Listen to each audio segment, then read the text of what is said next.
I wish I could wave my magic wand and make us all go viral on Instagram, but unfortunately my letter to Hogwarts never arrived. So instead, I'm bringing you the next best thing. I analyzed over 250 pieces of content that I posted on Instagram in 2024 and so far in 2025. Now I'm breaking down for you guys exactly what worked and what flopped so you can steal my exact strategy. I am using actual real data so we can get to the bottom of your burning questions like, does repurposing from TikTok to Instagram actually hurt your reach? And does using a mini chat automation make you go more viral? I'm also pulling back the curtain on what posts actually brought in the most followers, which might surprise you because it's not my most viral pieces of content all the time. All of this data I actually built out onto my own beautiful custom Google Sheet. Shout out to my finance bro, fiance, who helped me build this and do all the conditional formatting.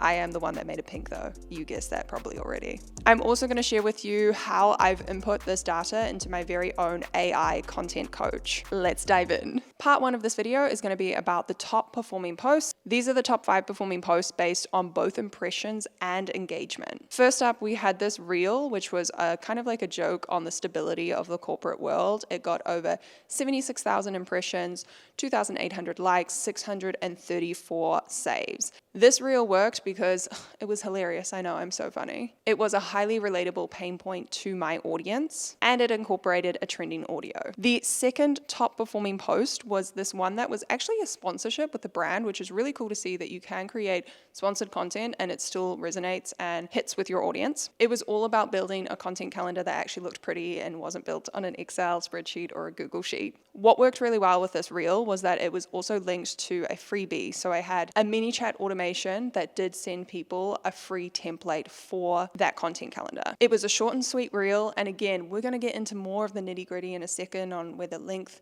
actually makes a difference with your reels and all of that good stuff.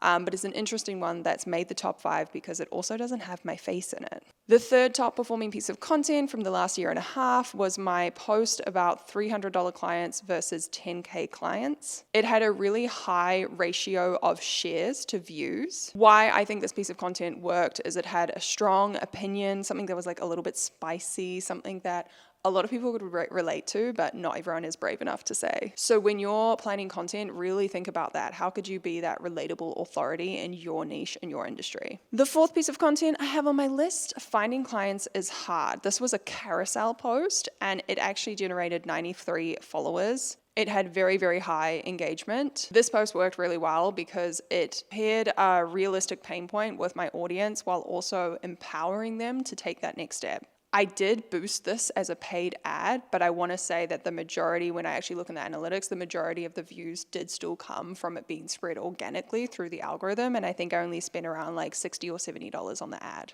The fifth and final top piece of content was a social strategy tutorial. These kind of tutorials, I think, just really capture people's attention. Sometimes they're a lot of like work to make, or sometimes I can't make them because it's like documenting my client work. But when I do it, this is like a good reminder. It's one of the top pieces of content that generated new followers. It had 246 new followers. It had 689 saves. That's crazy. It was authority building, it featured educational value for my audience, and it had that tutorial element that I think was a winning combination. Now, in the second part of this video, we are going to tackle things like hashtags, mini chat, and repurposing TikTok. Are these myths? Are these things that actually impact the success of our video? Let's start with hashtags because that's something that I've had an issue with for quite some time now. If we take a look at the top 30 posts from my analysis, only 13 of these posts actually even had a hashtag on them. 17 of them did not use any hashtags. So what does this mean? Spending hours on hashtag strategy, in my opinion, is not worth it. Instead, spend that time on the actual content, on creating better hooks, on creating more engaging edits, or maybe building out a freebie that you could use as a further way to build off a reel. The reels that I did do hashtags were often the ones that were kind of like shorter and they didn't have as many keywords. So I used hashtags as a way to help the algorithm categorize the content. When it comes to mini chat,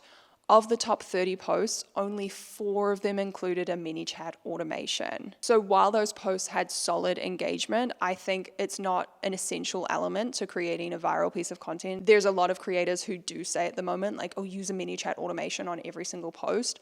And I think for me, following this data, I'm going to use it a little bit more sparingly and intentionally. It doesn't have to be on every piece of content. And finally, let's talk about what I think is one of the biggest myths that my data from this analysis brought about. And that is the fact that repurposing a video direct from TikTok does not hurt your reach. Of my top 30 pieces of content, 7 of those were just exact copies from TikTok. So what I use is like a third-party downloader, so it obviously doesn't have the TikTok watermark on it, but I'm using a video that's had all its text, everything added in TikTok, it's been edited in TikTok, I'm downloading it and I'm just putting it up on Instagram.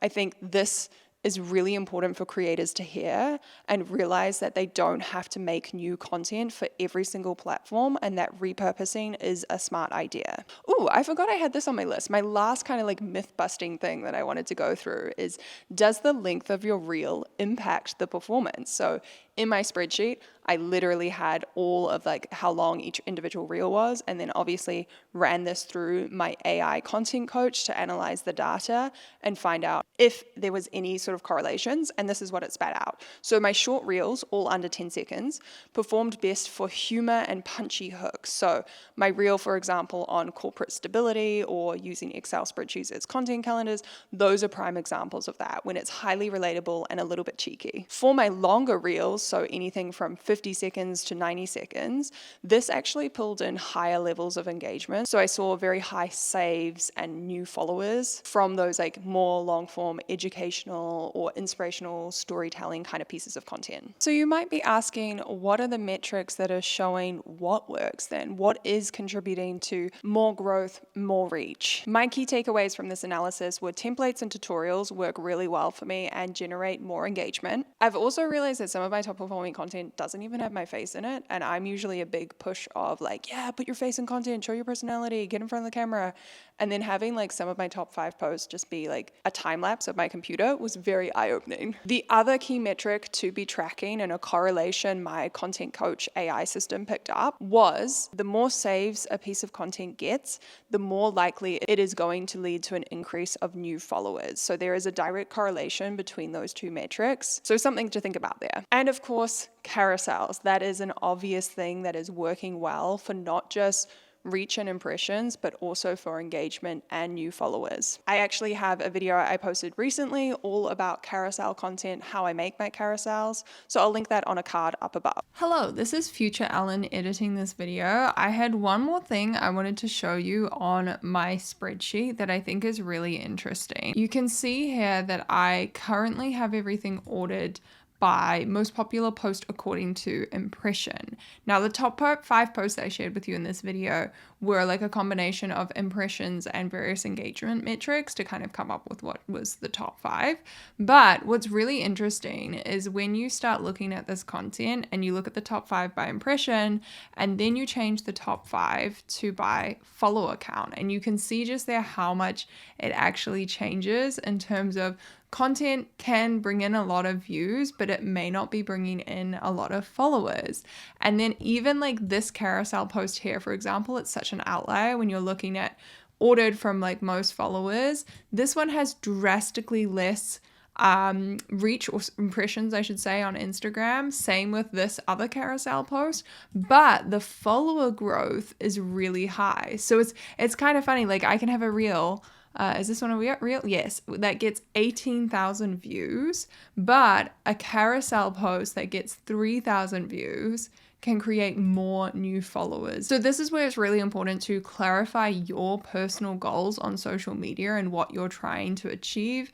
And for me, one of my goals is follower growth. So it's important for me to like look at the outliers like this and not get caught up in those public vanity metrics of impressions and likes. So there you have it, the real and raw data of what's working on Instagram. No fluff, no guesswork, just facts. And if you're thinking, okay, I need this kind of clarity, I need this spreadsheet that Alan's been showing me, then I would love for you to check out my new digital product that I just launched called the Social CEO Toolbox. Inside, you'll get access to this Google Sheet with all of my data so that you can get even closer into analyzing this and using it to make your Instagram even better. Plus, you'll get access to my brand new custom AI. The content coach is going to be your new business bestie. This is the AI machine that has been loaded with all of my data, all of my strategies and trainings around Instagram growth and building a community. It's like having a mini Ellen in your back pocket being like, ooh, post this, here's your next content idea. And like the content coach just has your back. If you're looking for hooks, if you're looking to build out a new strategy, a posting schedule, anything related to making content on Instagram, the content coach will help you out. So if you're ready to stop second guessing yourself and start making content that actually drives results, I will link the Social CEO Toolbox down below in the description box. And if this video has helped you at all, I would love it if you can give it a thumbs up. It really helps me out in the algorithm.